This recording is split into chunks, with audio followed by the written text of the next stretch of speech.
sebuah fakta lama diungkap bintang film terkenal. Kita ingin memastikan saja, yang bagian mana sih yang dibilang gundul?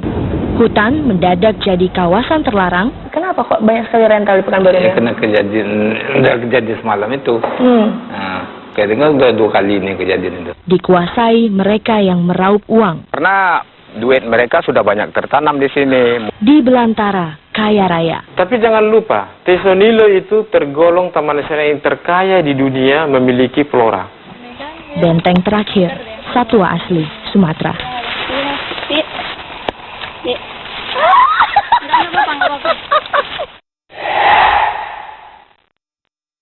Mereka sudah lama ada. Tahun 80-an kalau tidak salah tuh ya. Makhluk-makhluk alien yang tersamar. Aligator itu seperti buaya, mulutnya tajam. Yang mengubah wajah alam Indonesia. Maka Taman Nasional Merapi itu akan menjadi Taman Nasional sekali, bukan lagi seperti Taman Nasional Indonesia. Juga berbahaya.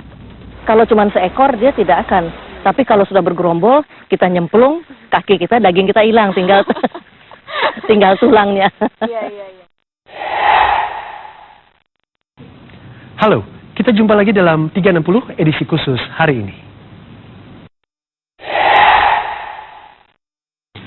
James Mangunsong baru kembali dari Tesonilo Riau, tempat hidup ratusan jenis flora dan fauna termasuk gajah Sumatera.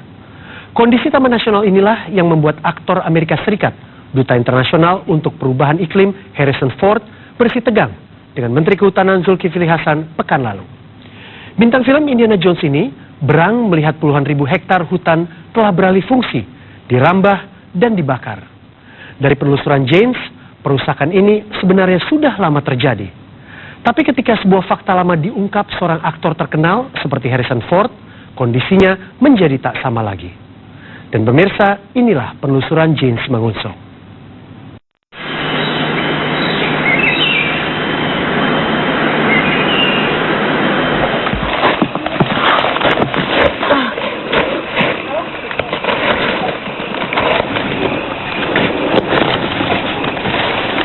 Gajah Sumatera ini bernama Nela.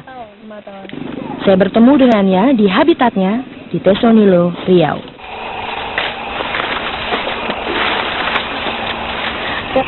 Inilah Taman Nasional yang dihuni satwa-satwa langka, kawasan dengan flora terkaya di dunia, tapi diambang kepunahan. Merah-merah ini adalah perambahan. Ya. Hijau ini berarti masih hutan lebat. Tapi jangan lupa, Tesonilo itu tergolong taman nasional yang terkaya di dunia, memiliki flora. Yang diperlihatkan Kepala Balai Taman Nasional Tesonilo, Kupin Simbolon, adalah peta nasional Tesonilo tahun 2009. Pertama kali diresmikan tahun 2004, luas Taman Nasional ini hanya 38.000 hektar. Ini ya Pak, yang sampai ke sini. Oh, ini 2004. Ini yang 2009 sampai ke sana. Tahun 2009 lalu kami merekam kondisi Taman Nasional yang baru diperluas menjadi 83.000 hektar. Inilah kondisi hutan Tesonilo pada saat itu. Kawasan-kawasan ini kini tak lagi bisa saya masuki. Kemarin nih saya kan juga penasaran pengen ke dalam juga kan Pak, ke Tesonilo. Saya hubungin banyak sekali rental mobil. Nah, termasuk rentalnya Bapak nih susah sekali kayaknya cari double kabin. Kenapa Pak? Kenapa kok banyak sekali rental di Pekanbaru? Ya, kena kejadian semalam itu. Kayaknya udah 2 kali ini kejadian itu. Apa pembakaran mobil atau? Iya, pembakaran mobil itu, mobil rusak itu kan. Suheri adalah pengemudi mobil sewaan asal Pekanbaru Riau yang mengantar aktor asal Amerika Serikat Harrison Ford ke dalam hutan Tesonilo. Perjalanan mereka terjadi beberapa hari sebelum saya tiba di Riau. Berapa mobil mereka? 2 mobil.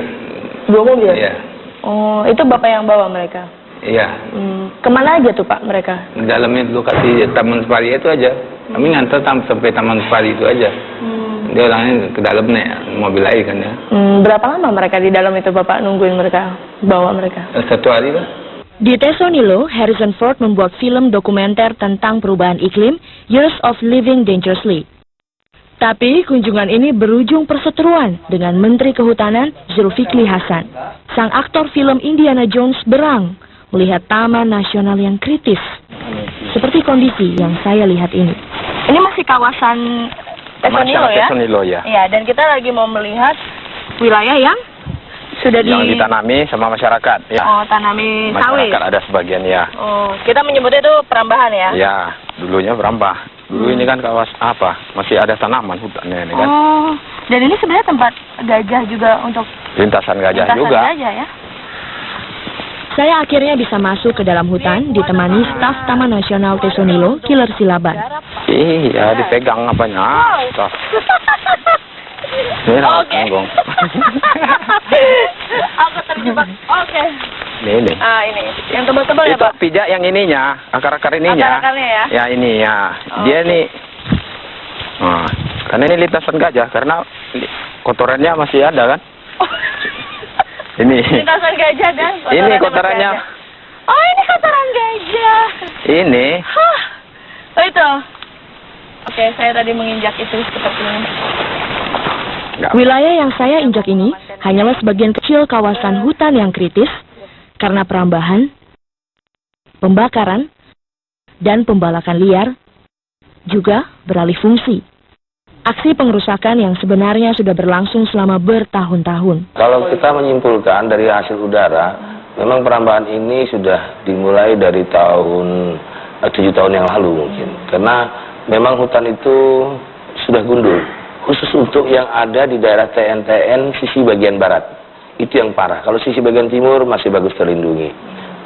Saya mempertanyakan kinerja aparat penegak hukum kepada Kapolres Pelalawan AKBP Guntur Aryo Tejo.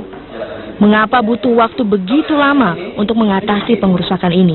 Jadi dia berbukit-bukit. Setiap ujung bukit itu ada 1-2 rumah. Jadi kalau kita melihat dari bukit ke bukit itu sangat dekat, tarik garis lurus sangat dekat. Tapi kalau kita mau menuju ke sana, itu harus mutar. Mutar itu pun kalau tidak ada jalan cabang. Kalau ada jalan cabang maka kita akan serat lagi, kembali lagi kita ke melihat titik awal dari rumah itu yang ada. Begitu posisinya. Harus balik Dan lagi semua begitu. Oh, gitu. Nah, itu pun perlu proses waktu yang lama. Mencari jalan-jalan untuk bisa masuk roda 2 ini. Ada lagi kondisi lainnya yang disebut mempersulit penjagaan Taman Nasional Tesonilo. Yang kita lihat di sana, itu dia berupa kayak bukit-bukit. Di antara bukit-bukit itu ada 2 rumah, 3 rumah, 1 rumah. Tapi ada juga yang satu perkampungan yang kurang lebih 20 kakak itu. 30 kakak atau 20 kakak itu. Sudah ada perkampungan, pemukiman di sana. Ada masjidnya malah. Ada masjidnya? Iya, ada fasilitas umumnya. Para penghuni Taman Nasional inilah yang dituding melakukan berbagai perlawanan. Juga aksi kekerasan setelah Harrison mengungkap kondisi Tesonilo ke publik. Sekarang mobil belum keluar dari bengkel. Oh, mobil belum keluar? Pasca dibakar itu? Ya. Dibakar atau dirusak, Pak? Dirusak, kaca ban di apanya. Tapi sebelum-sebelumnya kondusif ya, Pak? Ya, maksudnya aman juga dalam itu. Ini baru belakang-belakang ini kayak ini kan. Baru belakangan ini aja warga Iya, yang apa kan. Emosi. Tapi kemarin pas horizon, Bapak antar horizon itu masih aman itu? Masih aman tuh. Kami bawa itu aman juga.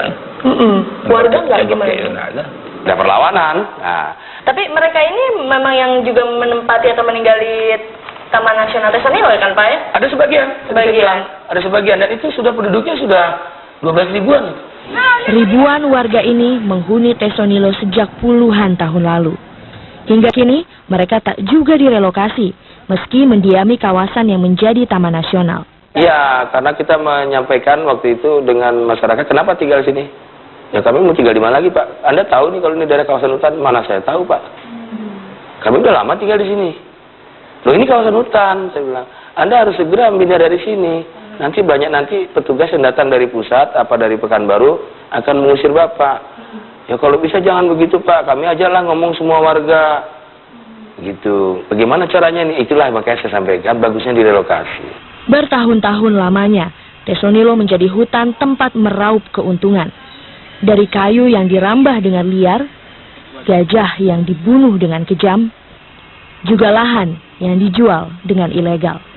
Karena dengan harga murah mereka tergiur kan. Kadang-kadang ada satu pancang tuh mau sampai 3 juta. 3 juta satu apa, Pak? Satu pancang itu 2 hektar. 2 hektar 3 juta.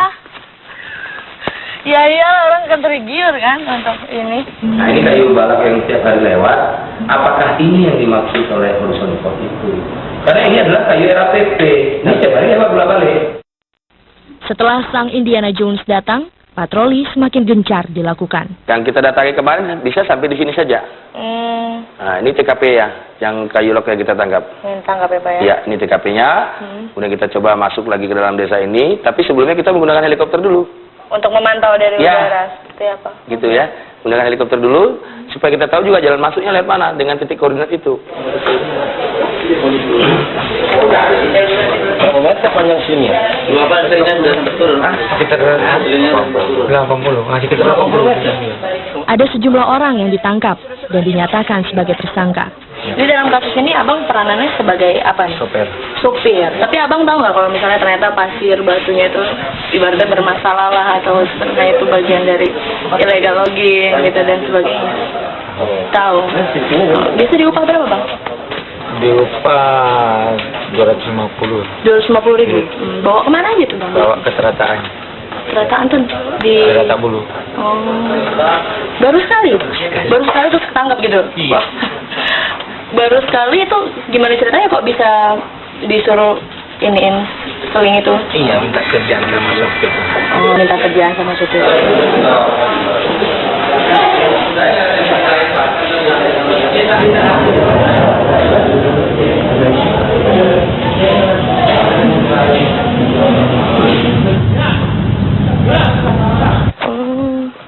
Ini yang kecil, Mbak. Yang kayak biasa. Ini kayu batangan namanya. Iya, iya. Nah, broti. Kalau orang sini bilang broti. Iya, Masih iya. bau kok, Mbak. Iya. Masih bau karena baru nih. Oh, baru mereka. Ya, selesai. kurang lebih dia bilang, masyarakat sana bilang, ada yang bekerja pada saat bulan Ramadan itu. Oh. Kan baru kan? Baru Iya, 1 iya, bulan, iya. 2 bulan lah. Baru. Ini untuk Makanya warnanya mereka merah dia. bikin rumah sendiri. Hitam. Hitam ya, Pak? Ah, berat Kalau nih ini hitam, biasanya Mbak. buat apa Coba. ini, Pak? Berat kan? Iya. Nah, tebal dia. Dan ini tebal. Aha. Kalau yang tebal-tebal ini buat apa Pak biasanya? Ya, sama juga, Mbak, untuk lantai rumah. Lantai rumah ya? Lantai rumah Oh, dia. ini lantainya mungkin ya Aha, mereka lantainya. biasa. Kalau Nah. boleh naik dikoplek aja, Pak. Pak Sarul. Bekas bakaran itu kan bekas Iya, bakaran. Ini bekas bakaran ya, Pak. Ya, Mbak. Kelihatan, iya, Ya iya. kan? Tuh, coba dikopek. Kok pajat sini. Pajat. Dikopek lah. Ah, ini kan kulitnya doang, Mbak. Oh, au. Ya kan? Kulitnya aja kan, Mbak? Iya, iya, Nah, iya. kulit, kalau kita bilang kulit ari lah gitu. Kulit Ada ari. lagi kulit dalamnya ini. Tapi di tengahnya kan masih bisa Masih dimanfaatkan. bagus dalamnya. Iya. Tapi penangkapan seperti ini takkan mampu mengembalikan hutan Tesonilo, rumah satwa asli Sumatera yang nyaris punah. Sekarang hanya 2 kantong, yakni ada di sini dan ada di sini. Penelusuran James Mangunsong masih berlanjut, mengupas Tesonilo yang berada di ambang kepunahan.